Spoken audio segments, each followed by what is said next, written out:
Vou contar mais uma linda história a partir de agora. Só que eu quero fazer antes um pedido para você. Se inscreva no canal. É um gesto tão simples para você e tão significativo para o canal. Entra no canal, se inscreva, curta, põe o teu joinha, acione o sininho. Para nós isso é muito importante. O canal ganha força e muito mais histórias a serem contadas. Por favor, se inscreva no canal. Agora, prepara o coração, porque a história de hoje é linda.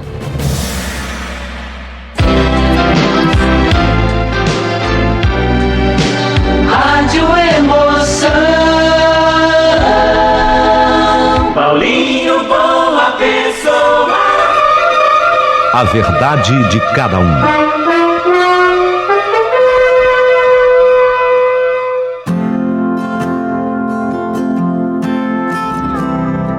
Lindíssima! Essa história é espetacular, maravilhosa. Mas eu não deixo de fazer a minha campanha, porque eu quero ver esse canal crescer. Eu não posso perder o pique, eu não posso desanimar. Eu tenho que acreditar, e eu acredito quando eu começo algo, eu acredito até o fim.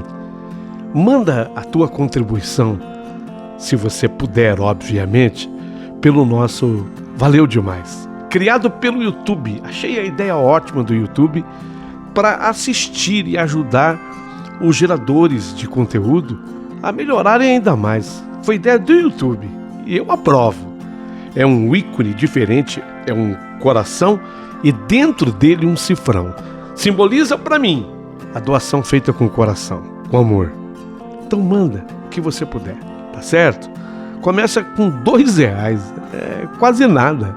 Você pode, basta colocar um pouquinho de amor. Eu tenho certeza que você tem muito amor para dar. Aproveita e você vai se inscrever no canal, curta, dá um joinha para a história que já ajuda muito. Ali, onde você dá o joinha para a história, corre a vista para a direita, pronto. Você encontra o ícone, o coração e dentro dele o cifrão. Mas a história que eu vou contar, meu Deus do céu, como é bonita.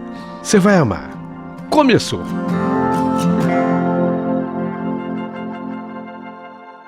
Olha, eu não sou nada diferente da maioria dos brasileiros. Eu luto com a vida e só Deus sabe o que eu já trabalhei nessa vida. Sempre tive a meu lado um grande companheiro, que é o meu marido Antônio. Um homem também cheio de fibra, de vontade e que mesmo em momentos difíceis, jamais deixava morrer o sonho de que um dia nós venceríamos. Mas sabíamos que nada cai do céu. Então, arregaçamos as mangas e saímos à luta. Meu marido, houve um momento em que ele trabalhava em 2 lugares ao mesmo tempo, hein? Olha o que ele era trabalhador. Afinal, tínhamos poucas dependentes. Deus nos presenteou com 3 filhos. E minha mãe e a minha sogra, ambas viúvas, também dependiam da gente. Mas o meu marido sempre dizia: nós só iremos vencer de verdade se um dia trabalharmos por conta própria. Eu quero um dia, meu amor, ter um negócio próprio com você. Você está ouvindo? Eu ouvia isso tudo do meu marido, mas me parecia ser algo tão inatingível, tão distante.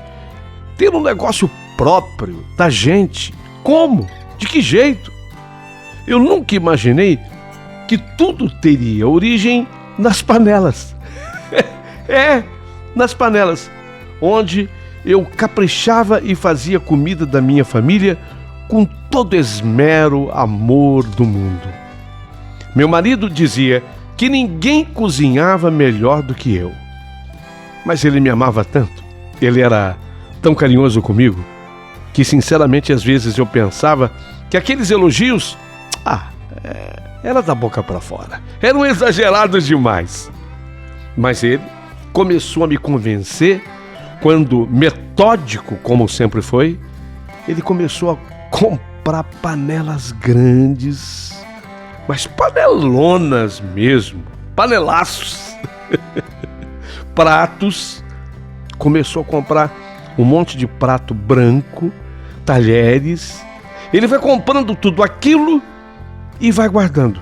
Lá no fundo da nossa casa tinha assim um cômodo, e naquele cômodo ele vai juntando as coisas, ele vai comprando tudo aquilo e vai guardando. Um dia anunciou: Jerusa, eu já vi o lugar onde nós vamos abrir o nosso restaurante.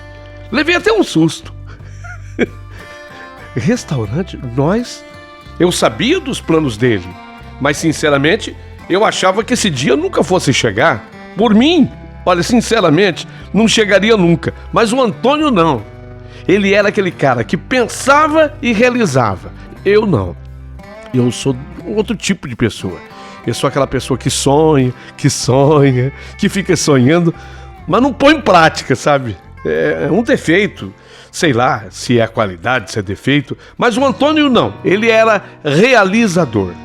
Foi atrás de tudo. E quando eu menos esperava, pronto.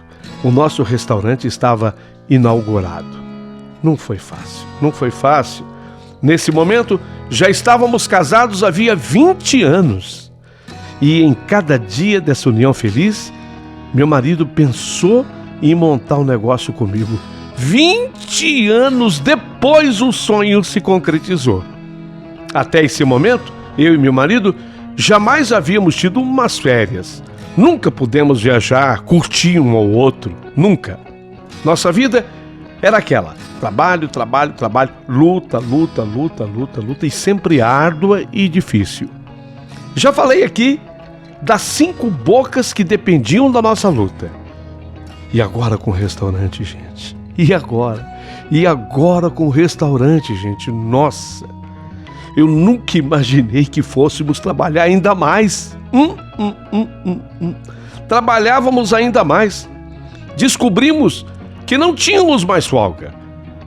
Não tinha mais feriado, não tinha sábado, nem domingo. Normalmente nesses dias trabalhávamos ainda mais. Acho que se eu fosse sozinho eu teria desistido. Não, eu não aguentaria. Mas o Antônio, meu marido, vocês não conhecem o Antônio. Vocês não conhecem o Antônio. Cheio de garra. Jamais ele iria permitir que desistíssemos, que parássemos no meio. E nada de folga, e muito menos de viagem. Nos primeiros anos de restaurante, luta sem trégua para manter o negócio. Depois, luta igual para fazer o negócio crescer. Quando nos tocamos, eu e o Antônio tínhamos agora 30 anos de casamento. E sequer, nesse tempo, nesse período, tivemos tempo para uma viagem, para um passeio, para uma semana de férias ao menos. Como trabalhávamos! Foi quando o Antônio me surpreendeu mais uma vez. Sabedor do quanto eu sou fã do Roberto Carlos, um dia ele chegou no restaurante, ele foi na cozinha, onde eu orientava como que o cozinheiro deveria preparar uma costelinha de porco. Eu tinha um segredo que era meu, né? E até fica como dica, antes de executar o prato, eu gostava de fritar a costelinha de porco na água. Acho que pouca gente talvez saiba disso, mas fica a dica. A costelinha fica muito mais tenra, macia, saborosa, se antes do preparo final for fritada na água. Sabia disso? Na água, não é no óleo não. Aí tempere, deixa a costelinha aí fritando, vai pingando aguinha, fica uma delícia. Bem, eu estava orientando o cozinheiro quando o Antônio chegou por trás de mim e anunciou: Jerusa, amor da minha vida, eu comprei o cruzeiro do Roberto Carlos. Nós vamos passar uns dias no mar na companhia do rei. Fiquei estupefata.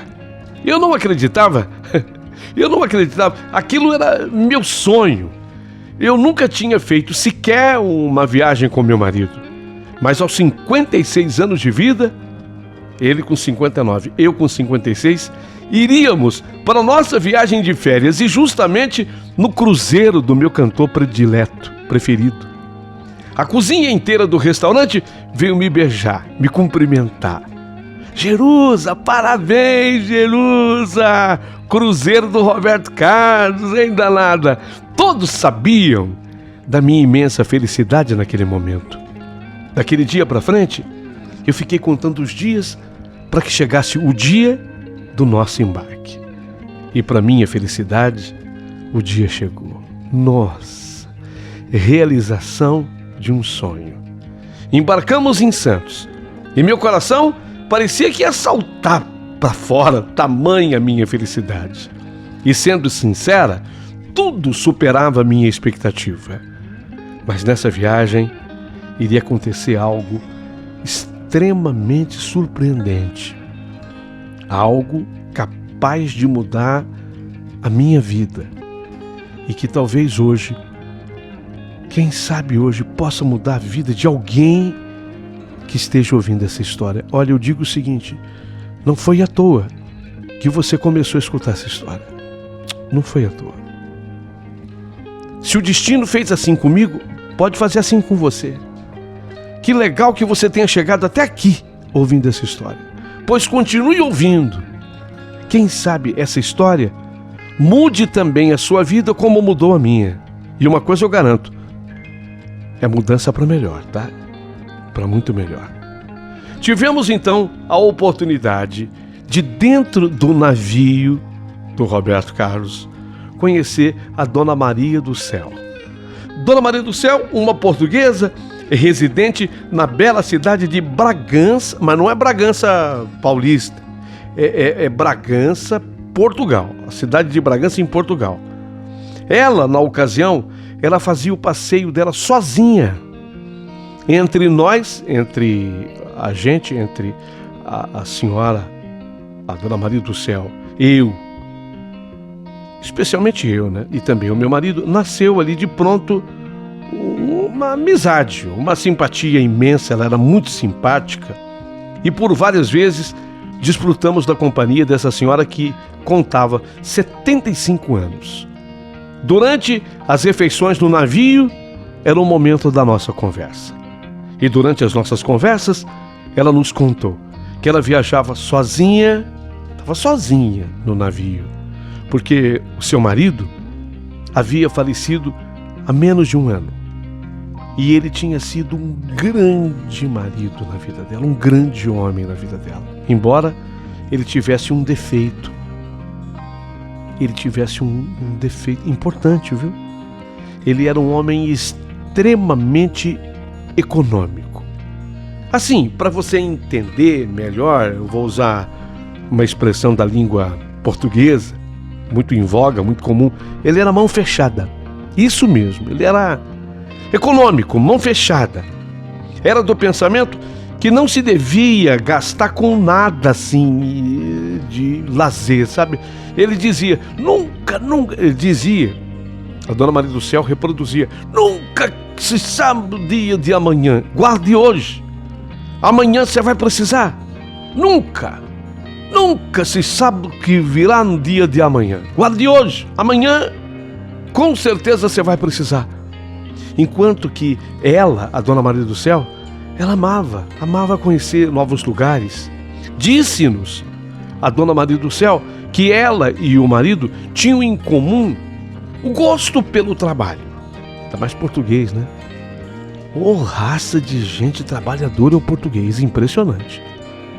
Impressionante a força que o português tem ao trabalhar e o gosto que o português tem pelo trabalho. Que coisa, uma coisa de raça mesmo. O português é muito, muito trabalhador. E assim, tanto a Dona Maria do Céu como o esposo se dedicaram uma vida inteira à luta.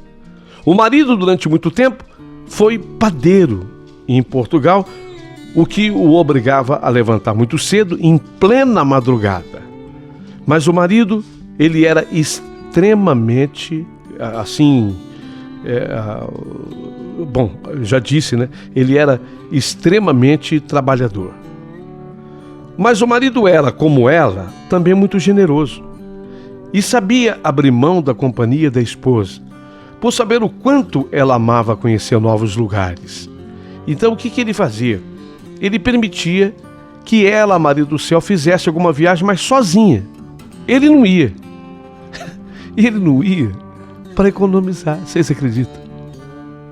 Não, vais tu, Maria. Vais tu. Se eu for também, o gasto é dobrado e fica mais difícil. Vais tu, você pode aproveitar melhor. Já pensou? A razão pela qual ele não ia era a da economia. Aí, a Dona Maria do Céu e ele compraram uma quinta. O que é isso? O que é comprar uma quinta? Seria o mesmo que no Brasil comprar uma chácara, assim, um sítio pequeno. E aquela quinta, é assim que se chama em Portugal, ela estava me explicando, a quinta era o paraíso do marido dela, era o seu plano de vida. Ele queria deixar a quinta como herança para os 2 filhos e netos. Ele achava que um homem, opinião dele, ele achava que um homem deve sempre deixar uma herança para os seus filhos.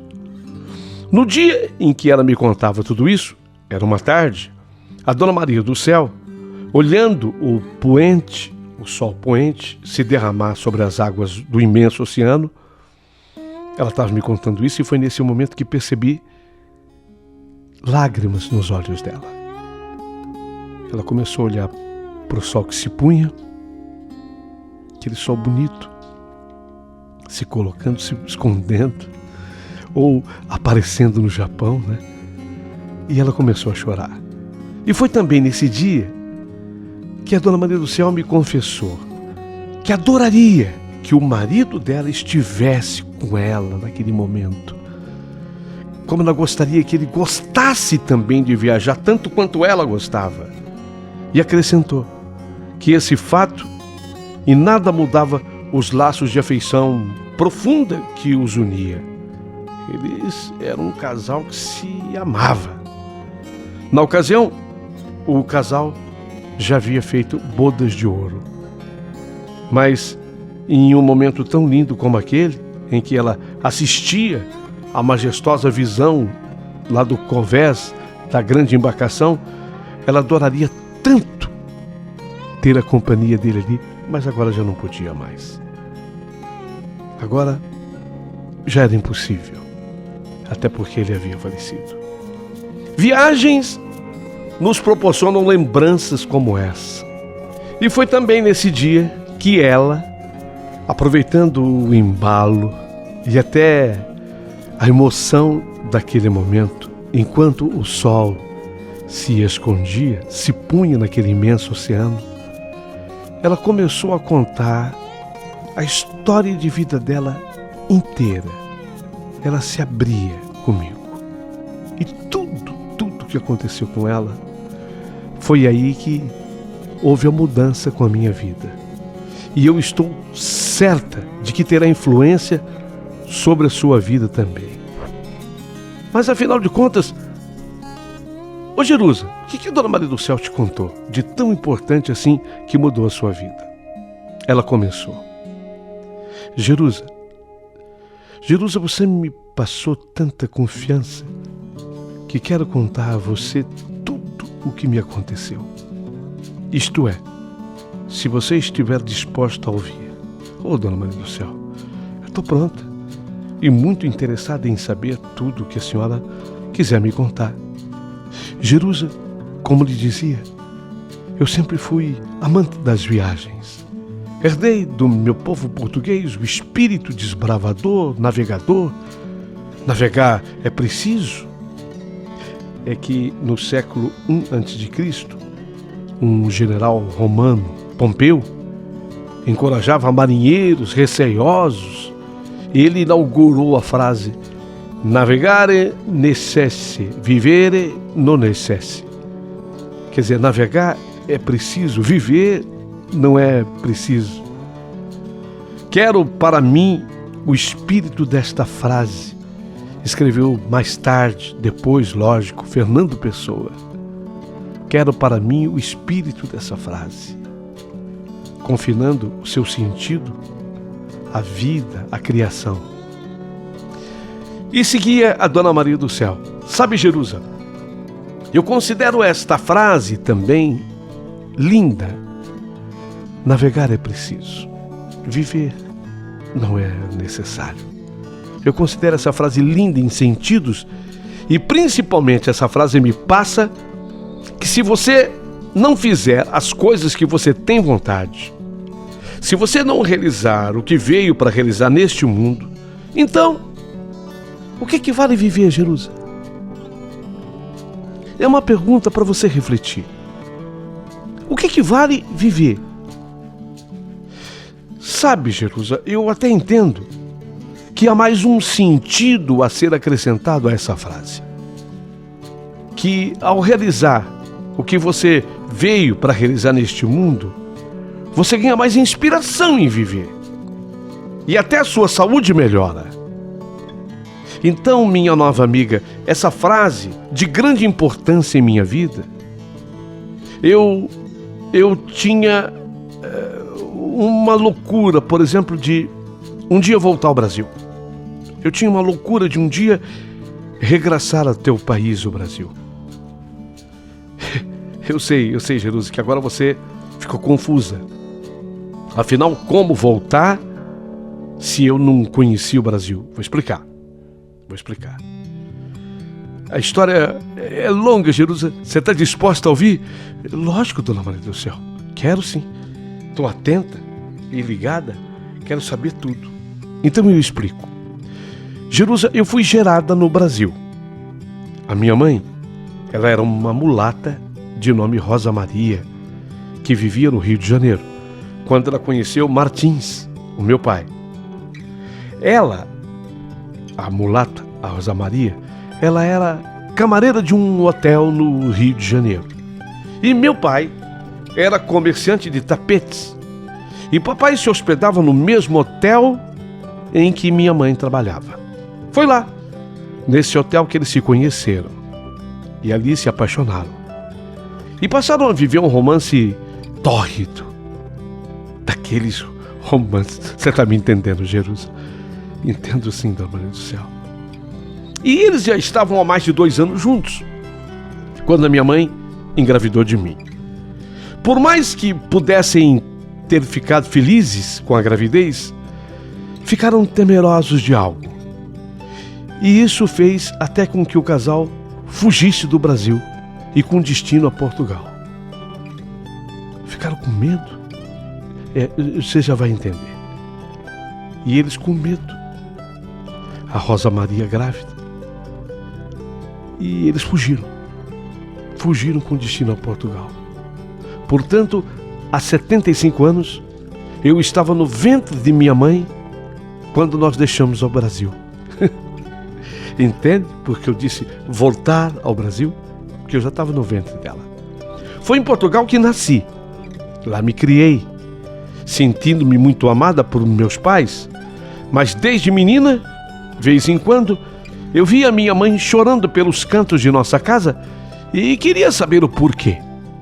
Por que a minha mãe chorava tanto? Se parecia tão sofrida. Ela dava suas explicações possíveis, porque eu era menina. Mas eu sempre entendia que mamãe chorava era de saudade de gente que ela tinha deixado aqui no Brasil. E eu, para consolá-la, mesmo menina, eu dizia: mãe, um dia eu volto lá com a senhora, mãe. Um dia eu volto ao Brasil com a senhora. Nessa hora ela ria, secava as lágrimas com as costas das mãos e às vezes com um avental. A minha mãe, ela usava um avental. E assim, o tempo correu, passou. Ninguém imaginava, Jerusa, que aquela mulata linda e forte que era minha mãe fosse morrer repentinamente tão jovem. A minha mãe morreu jovem. Quando a minha mãe morreu, eu só tinha 16 anos. Quando a minha mãe caiu à beira do fogão de nossa casa, quando saí correndo em busca de socorro, infelizmente já era tarde demais. A minha mãe estava morta. Foi uma fase muito difícil na minha vida e também na vida do papai. Ficamos apenas os dois. Antecipei minhas obrigações de uma dona de casa E eu fui cuidar da minha casa e de meu pai, enquanto que meu pai continuava viajando vendendo seus tapetes. Foi assim que um dia o destino me levou a conhecer o homem com o qual me casei, Mendes. Mendes pertencia a uma família que comprava tapetes de meu pai e um dia veio pagar a prestação das compras e fui eu quem o recebi. Enquanto eu assinava o recibo, ele escreveu num pedacinho de papel que nunca tinha visto uma rapariga tão linda quanto a mim. Eu respondi com um sorriso e foi o começo de tudo. Quando nos casamos, não demorou muito tempo. Logo também o seu Martins, meu pai, veio a falecer. E eu fiquei completamente órfã de parentes em Portugal. Não havia mais ninguém da minha família, na família de meu pai e nem de minha mãe. A minha mãe era brasileira. Então, desde o começo do casamento, que eu dizia a meu marido a loucura que eu tinha para viajar. Mas especialmente que eu tinha a loucura de viajar vindo ao Brasil. Meu marido era um homem muito bom, extremamente trabalhador.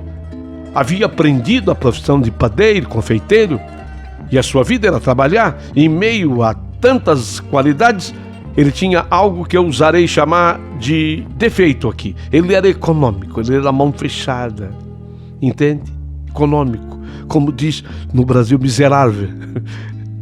Não no sentido de pobreza, mas no sentido econômico, extremamente prevenido. E ele vivia a dizer: Maria, não podemos gastar. O dinheiro que se gasta hoje faltará amanhã. E tem um objetivo na vida, que é possuir uma bela quinta. Ela sim, a quinta será nosso esteio, nossa segurança. A quinta quero deixar como herança para nossos filhos e netos. Esse é meu objetivo de vida, Maria. Para o Mendes, uma viagem ao Brasil era algo extremamente dispendioso, quase impossível. Uma viagem muito cara. Gastaríamos um dinheiro que nos faria falta pelo resto da vida. Eu o amava, mas quantas vezes eu chorava a dor de ver a minha viagem ao Brasil taxada como algo impossível. Aí começaram a nascer os nossos filhos. Leonor, depois Santiago e finalmente a Madalena. E com os filhos, mais obrigações e responsabilidades. E meu marido, buscando ser compreensivo, me permitia fazer sozinha pequenas viagens, uma vez que viajar estava no meu espírito. Puxei a papai.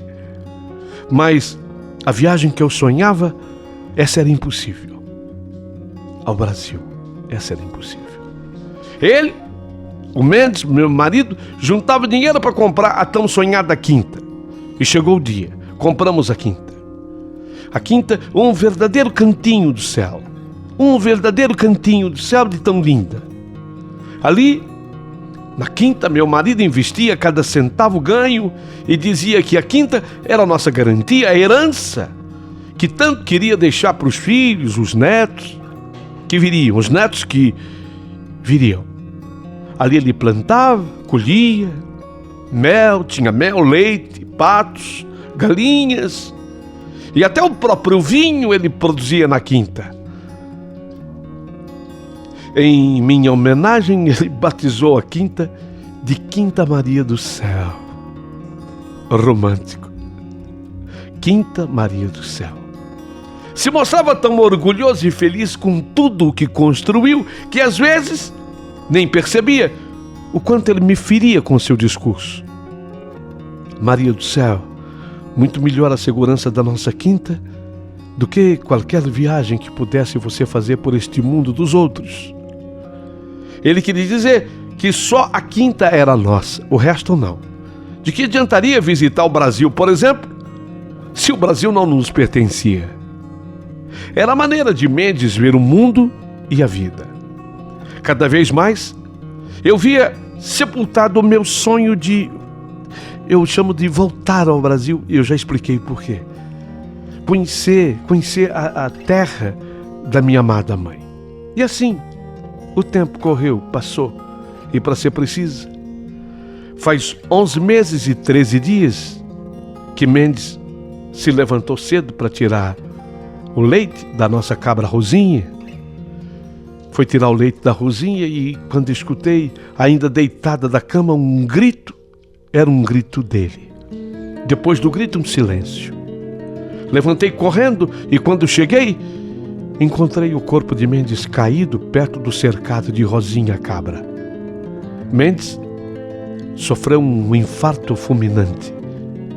Estava morto.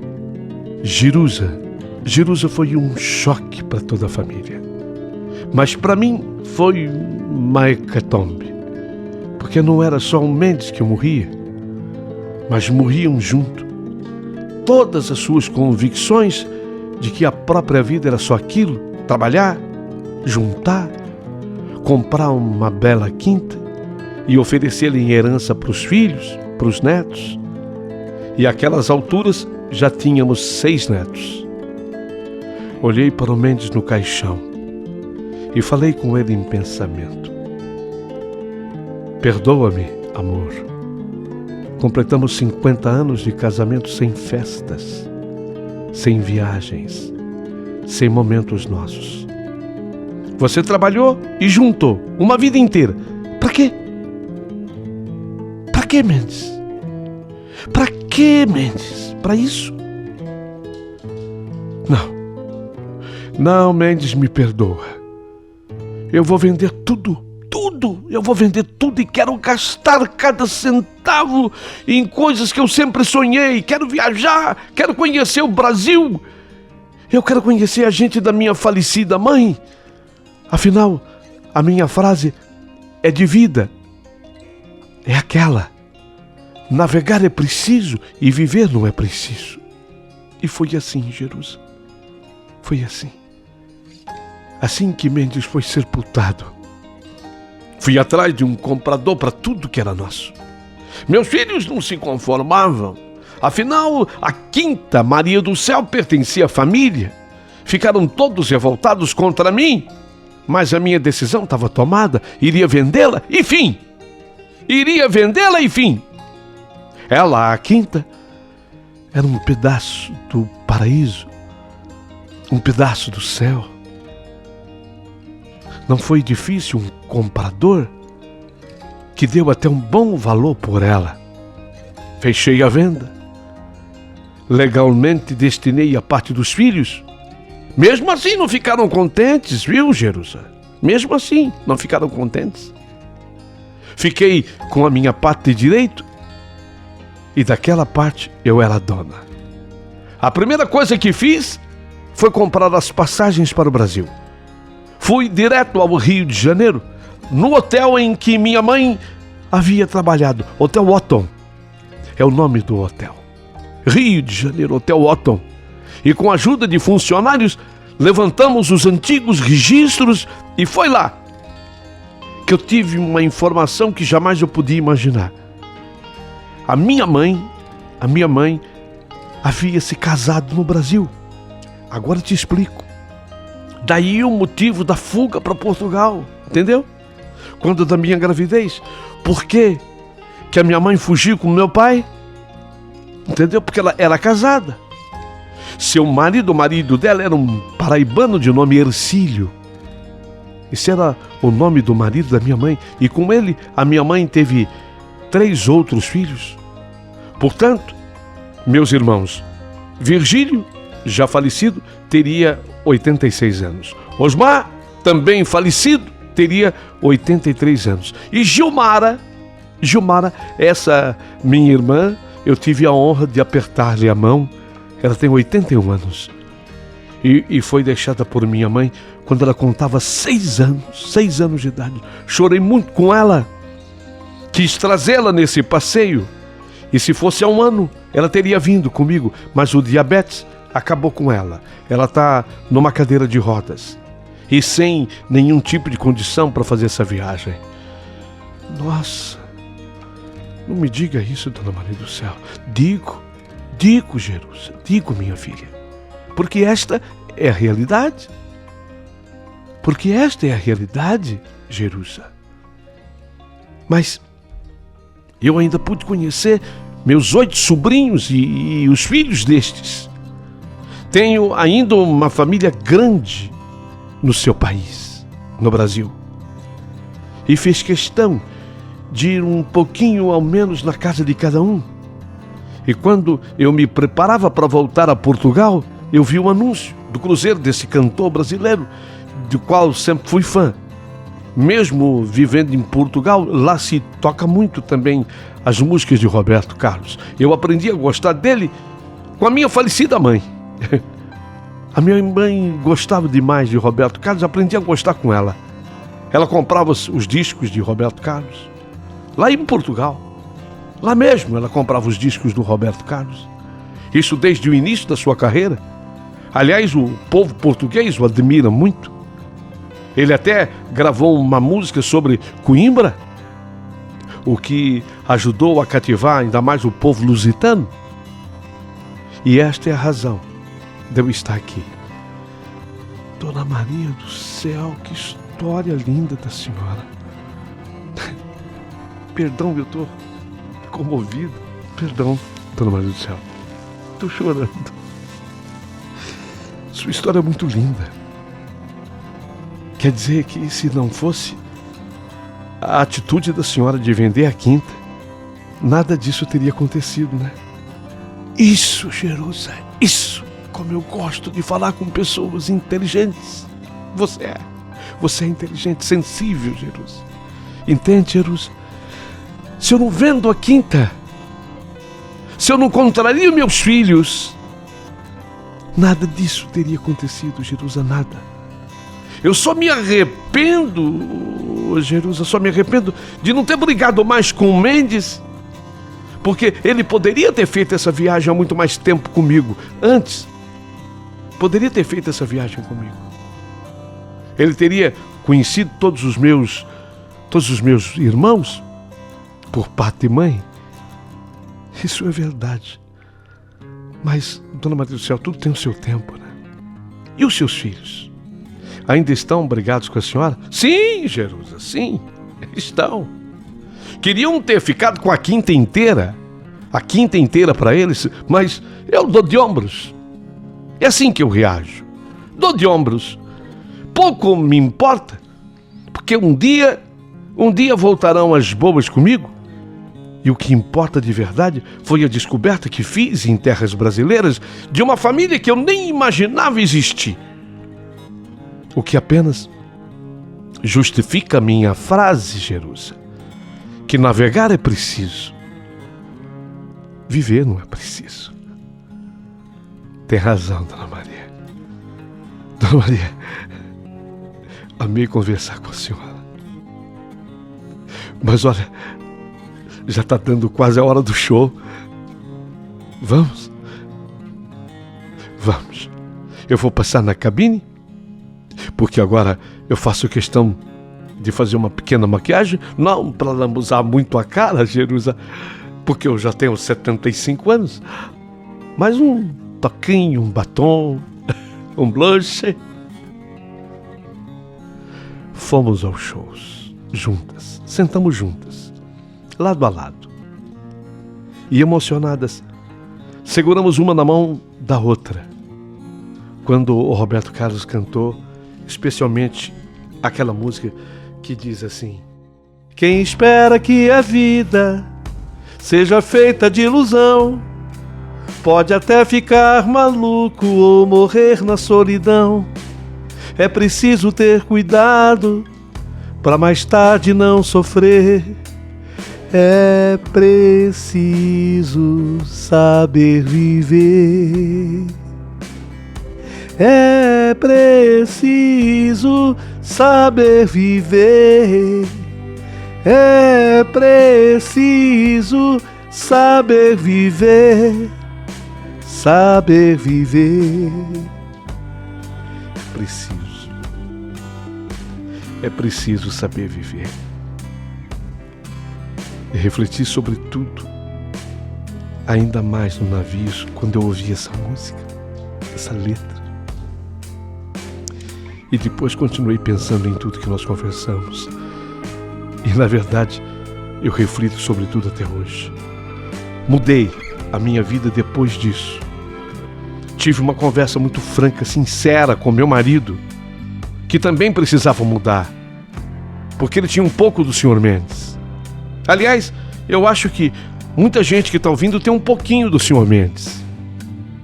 A quinta. Vamos comprar a quinta de herança para os filhos, para os netos. Às vezes, a gente fica pensando tanto em melhorar a vida dos outros que esquecemos de viver a nossa vida. Essa é a principal mudança pela qual eu passei. Em nossa despedida, troquei endereço com a Dona Maria do Céu. E até hoje nos comunicamos via internet. Ela tinha razão. Os filhos... Ela tinha razão, ela sabia. Ela é sábia, né? Ela é sábia.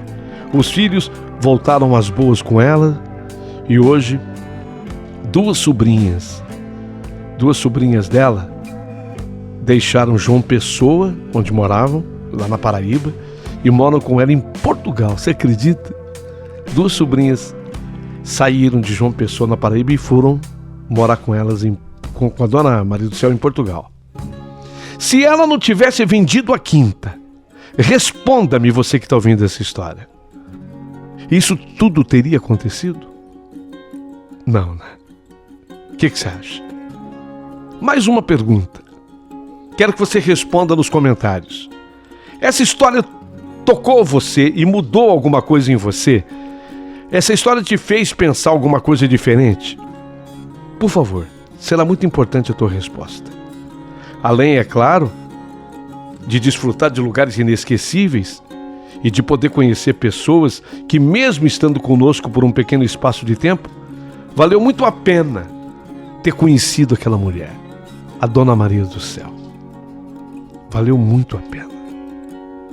Valerá sempre muito a pena. Espero o comentário de vocês. Além do comentário, um pedido. Se inscrevam no canal. É muito importante pro Paulinho. Dá o joinha na história. E já que essa história mudou você, manda um valeu pro Paulinho, uma pessoa. Quero ver. Um abraço.